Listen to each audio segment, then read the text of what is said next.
We now have three ways of viewing a situation's risks and rewards, in terms of importance, in terms of likelihood, and in terms of confidence. It would be a bit myopic to try to make a decision from a smattering of chaotic considerations, so let's zoom out and synthesize this information into the language of the brain. We'll later marry this assessment with the heart's vision. To keep the brain from spinning in analytic circles, let's transform this series of data into an externalization. Since the author's contemporaries are surrounded by visual imagery within ubiquitous channels like television, film, social media, and computers, we will use this familiar format as an example. The brain's visual format of choice is the chart. If you wish to follow along, you can transform your data into a chart using the following steps. 1. Rank the importance, probability, and confidence on a scale of 1 to 5, where 1 is low and 5 is high. For importance rankings, designate risks with negative numbers and rewards with positive numbers. 2. Sort each risk and reward by importance. 3. Using the impact rating as the x-axis and probability as the y-axis, plot a line graph of your assessment. 4. Add data labels to your graph such that your confidence scores are listed above each data point. Following along with the exercises in this book would leave you with a chart that illustrates the level of risk you expose yourself to and the potential rewards to be gained, all personalized based on what is most important to you. The quickest way to grasp this chart is to look at the area underneath the curve you've created. If you lived in a perfect world that afforded you maximum confidence in your probability assessment, an option with equal exposure to upside and downside might resemble a typical Gaussian bell curve. This is because the area under the curve in the negative risk region is equal to the area under the curve in the positive reward region. If the area under the curve to the left of the y-axis is smaller than the area under the curve to the right of the y-axis, it indicates you believe there is greater upside than downside for this option. In other words, the rewards are greater than the risks. A larger area under the curve to the left of the y-axis illustrates an option that carries more significant risk than reward. In the real world, most charted decisions do not resemble this perfect Gaussian model because this model assumes the highest impact activities have the lowest probability. We will discuss why this is a dangerous assumption in a later chapter. The second piece worth noting in this chart is the trend of confidence scores. If you have great confidence in your probability assessment, you either lack self-awareness about your knowledge or you are in a situation where chance plays a small role in the preferable outcome. Assuming the reader has a shred of self-awareness, confidence indicates the role chance plays in your situation. Whether this is good or bad depends on how you feel about control. If you feel the need to be in control of every aspect of your life, a low confidence rating is a source of stress. If you roll with the punches better, a low confidence rating is okay. Your confidence rating is a litmus test for the effectiveness of your chart. In situations where the rules of the game are confined, the chart is the end of your brain's analysis. This state of affairs is rare since the rules of life are frequently bent in unexpected ways. This contortion is because the modern world is an intricate network of causal relationships that is so intertwined it would be conceited to claim an understanding of it.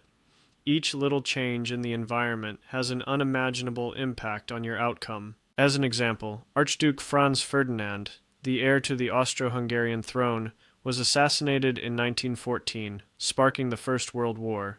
The resultant destabilization contributed to the rise of 20th century fanaticism such as Nazism and Bolshevism. Fanaticism paved the road for the mayhem of WW, the Holocaust, and communism.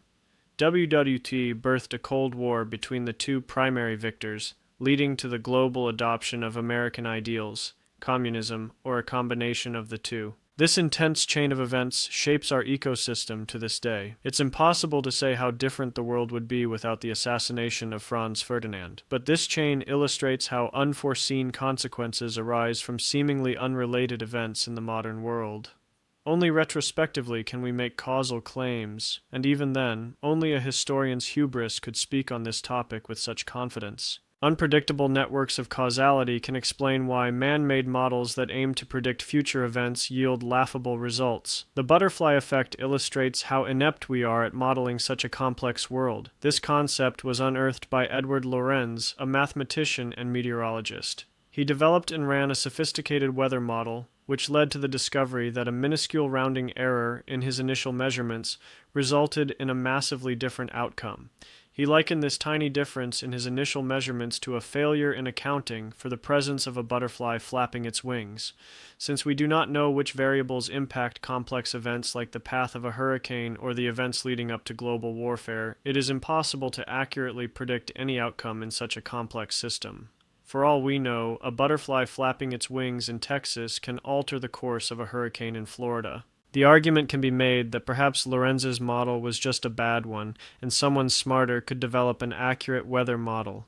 Predictive models create an illusory crystal ball by relying on assumptions that oversimplify the world.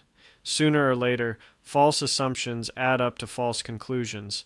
Simply no person or machine to this date can identify and account for every single event that influences a complex system like the weather.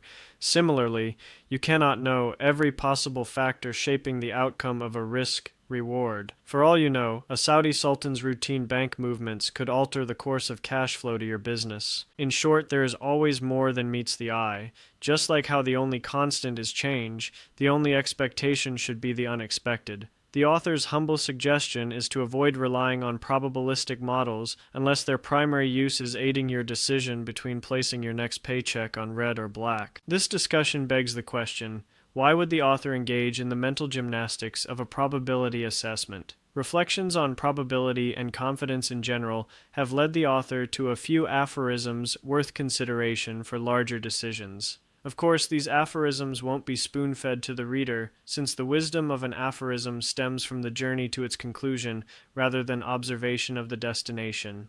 Further, aphorisms for some are clichés for others, so it is worth stylizing your own rules of thumb. For the sake of this book, the bell curve and its reliance on a probability assessment serves as a means to help visualize the meat and potatoes of the brain's assessment, fat tail analysis. By no means does it make sense to build out a bell curve for every decision.